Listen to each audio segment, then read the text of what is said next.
Friends of the internet, my name is Wesley. This is the Money Monkey. Emergency funds. Let's talk about it.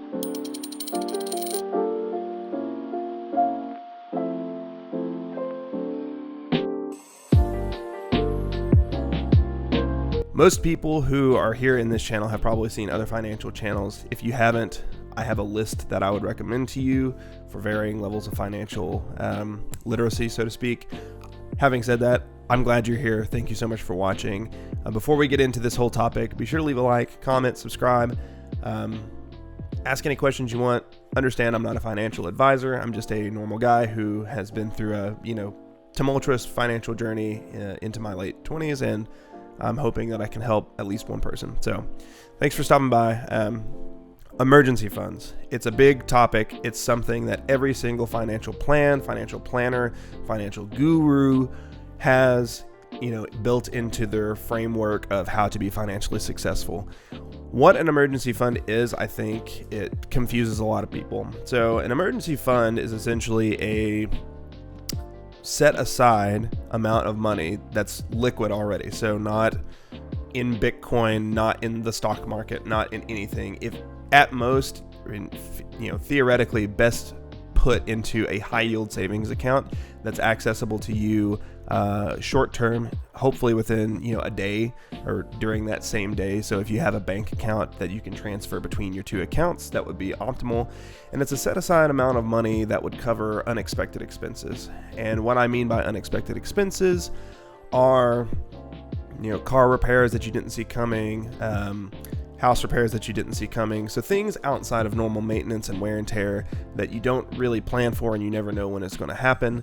That money is set aside to accommodate for those things, and as well as, depending on your career, or not really depending on your career, but a set aside amount of money that would fund a lifestyle change or a transitionary period when you may be out of work, working less, down with seasons, any of those scenarios.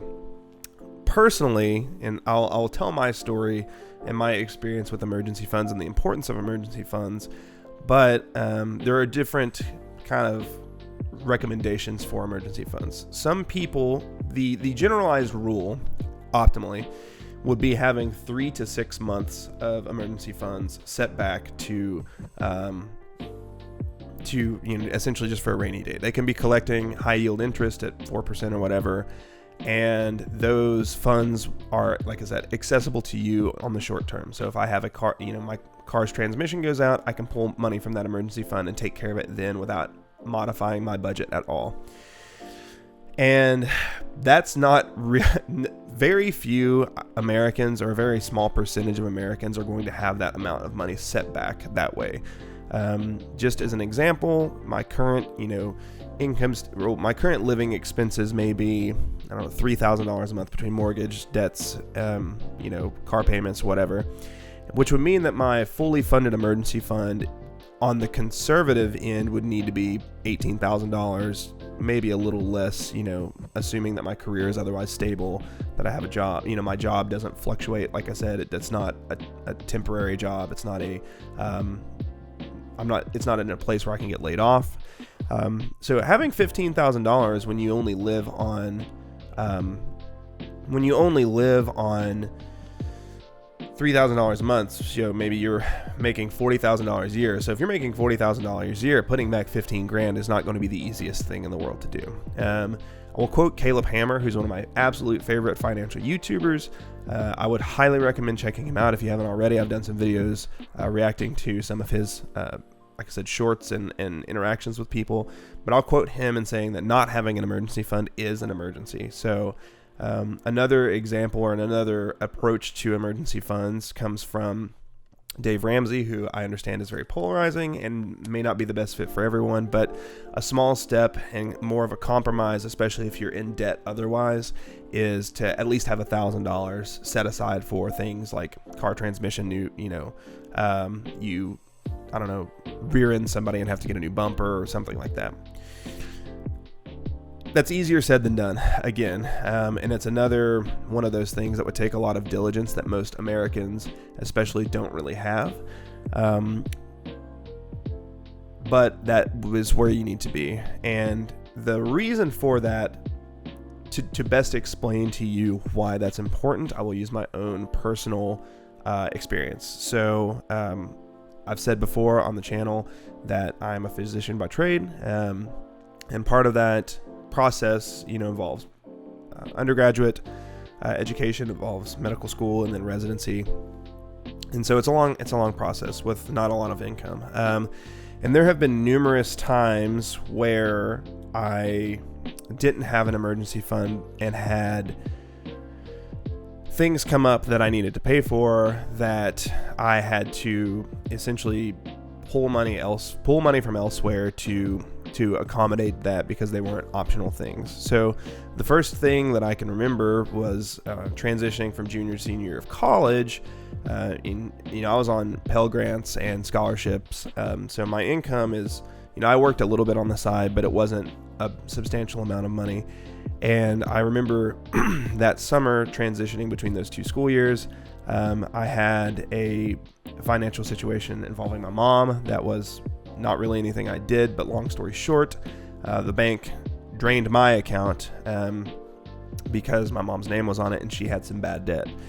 And again, that is not, that's not something that happens to everyone, but in actuality, this was my own fault for not having my own bank account separate from everybody else, but that was one account that they had access to. And with that money going, and assuming I didn't have another, if my emergency fund would have been in the same account or in another account tied to that setup, then they may have drained that too, which would have been even more unfortunate. But in that setup, it wasn't an exorbitant amount of money, but school was coming up, and I remember having like 50 cents left after this whole thing with nothing else. And so no emergency fund, obviously, which is, again, in college, it's not the easiest thing to do, and your living expenses, like I stayed in a dorm, so that was paid up in full.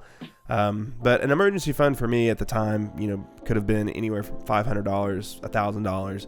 Like I said, just tucked away in a savings account, ready to go. And I had to essentially put my books for the semester on a credit card that I paid off with financial aid that came in later. But it shouldn't have been that big of a deal to kind of stomach that expense, with the understanding that my books and gas and things up and, for that next few weeks weren't going to absolutely bankrupt me, right? So a few $100s would have gotten me through, and I didn't have it, so I had to go on a credit card. I don't even think that I accrued any interest on it, but that is the first scenario that I remember putting me in a place where I could have paid a lot more and been a lot worse off had I known the financial aid wasn't coming. And a lot of people substitute credit for an emergency fund, which is not what you want to do, because we'll get into this later. Fast forward into medical school, and again, this is another scenario where your income is very fixed in medical school. The financial aid in those types of most professional programs is capped at a certain amount that your tuition is taken out of then, and you are given a set amount of living expenses regardless of your credit, regardless of how much debt you are willing to take on during medical school. The schools set a certain amount of money that you are capable of getting in financial aid for everyone, and regardless of where that comes from. And so even if you got a scholarship for half of that, the loans you can take out are still only going to get you to that certain fixed amount, whereas somebody else who didn't have a scholarship would just take out double the loans. To me, it seems very stupid, and honestly, it tends to favor people who have familial support in those scenarios, because the living expenses, or the living money that you had, just from my personal experience, I think was about $24,000, which is really tough to make work. I mean, you have to be very, very diligent, and it just wasn't a great scenario. So fast forward, I'm 4 years into medical school, and my car's condenser busted. So no AC. And in the South, it is tremendously hot. And then this is my my car's paid off, so thank goodness. But my car's paid off, and this is something that, for me, driving to and from work 6 days a week wasn't something that I really wanted to go without. And I think the cost to fix that was something like $500. And again, no spare funds whatsoever, and that went on credit. So the danger, and this is kind of where the danger of putting these things on credit comes, is that if you don't have that emergency fund and you're already living where you're kind of maxing out your means of, like, I've got a budget, this is how much I spend on food, this is how much I spend on my rent, this is how much I spend on my obligations debt-wise, and this is where I'm at. When you don't have an emergency fund and you put these things on credit or on essentially anything but just paying it off, what you're doing is essentially increasing the amount of budget room you have to have, because that credit payment is going to go up. You're increasing the amount of payment that you're going to have when you are calculating your regular monthly budget. And then on top of that, if you don't have an emergency fund then, and you can't just pay off that emergency with your regular income, the chances are you're not going to be able to pay off the bill that you've just accrued. And so it's going to accumulate interest at whatever APR that you've essentially financed that purchase at.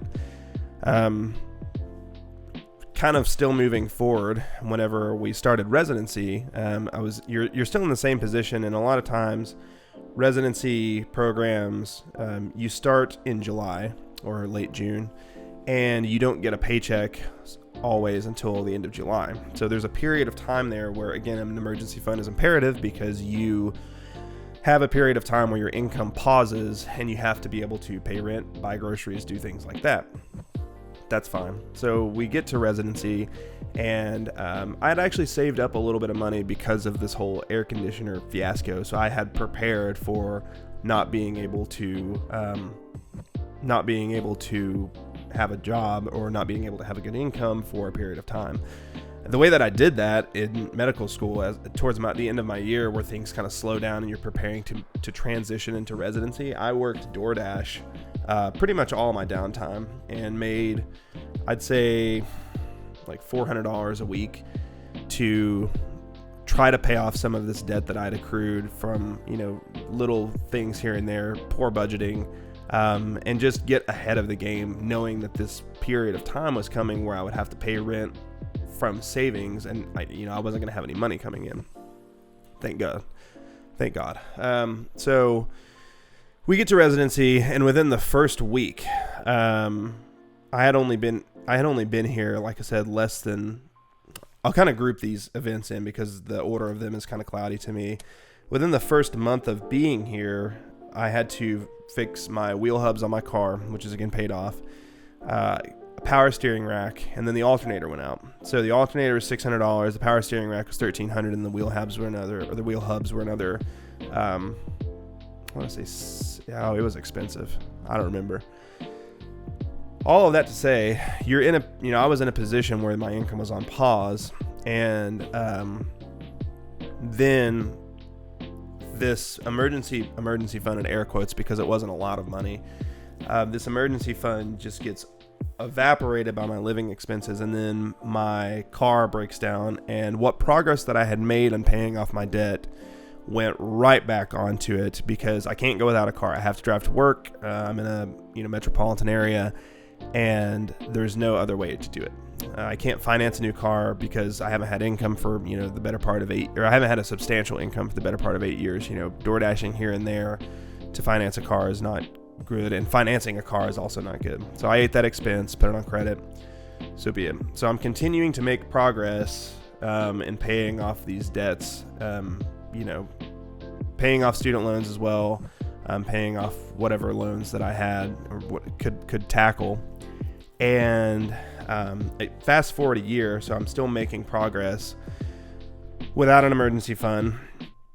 And my car gives me troubles again, so I go in for an oil change, and there's a massive oil leak, right, where my adapter connects to where my oil filter connects to the housing there.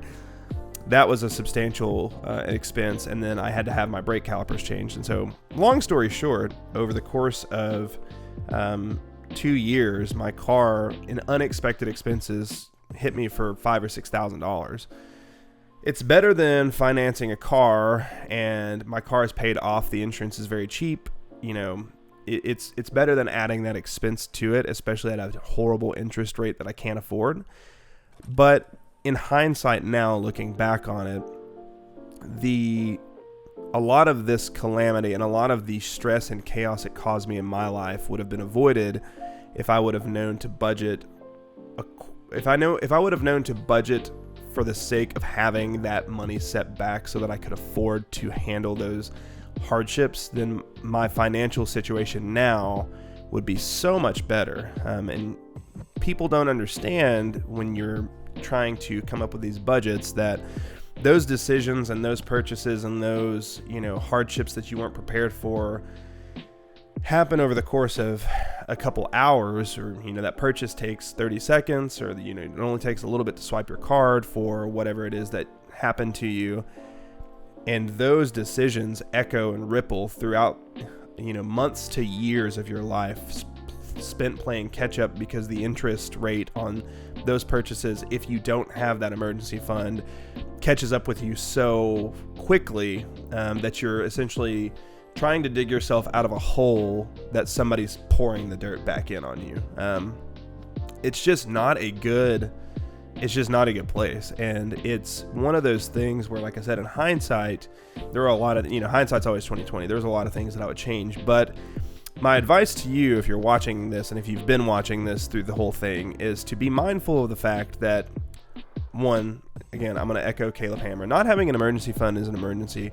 Number two, if you find yourself in a position where you're having to stretch things around and change things to make those payments on, like I said, a new transmission, an air condenser, a power steer, an alternator, whatever it is, the process of paying that off is going to be so much more painful than it would have been had you accommodated for things like that happening. Because not only have you likely not planned for things like that happening, but you have also probably you've not cultivated a lifestyle that is below your means, where you're saving money, period. That's typical for Americans. It's typical for most young people. It's the financial literacy here, or maybe just in general, I don't know, but especially in America, is very low. And it just emphasizes the importance of living below your means. So that's kind of my story. Fortunately enough, there is light at the end of the tunnel. You can always adapt and make changes, and I preach on this all the time. Hindsight's 20/20. You have to address these things with a little bit of humility and say, hey, I've just kind of made really stupid choices. That's what I did. I cut down on my frivolous spending. I cut down on the amount that I spent on food, and didn't really go out much. And now I'm in a much better place financially than I was then, which is good. And it helps when your income goes up and those types of things, but not everybody has that to look forward to. So, like I said, it's one of those things that people will tell you about. Trust me when I tell you, it is not a place you want to be, where you're having to kind of check your card balances to see what you're going to put, where you're going to put this alternator on, or where you're going to put this so-and-so expense on. It's just a bad place to be, and it can wreck you for years, and you'll be playing catch up for that whole time. So thank you guys for watching. I hope this was helpful to you. If you have any questions, if you have any comments, concerns, criticisms, leave them in the comments. I'll try to be pretty responsive. I appreciate you guys watching. Like I said, I hope this was helpful to somebody. And until next time, be smart out there, and I'll see you next time.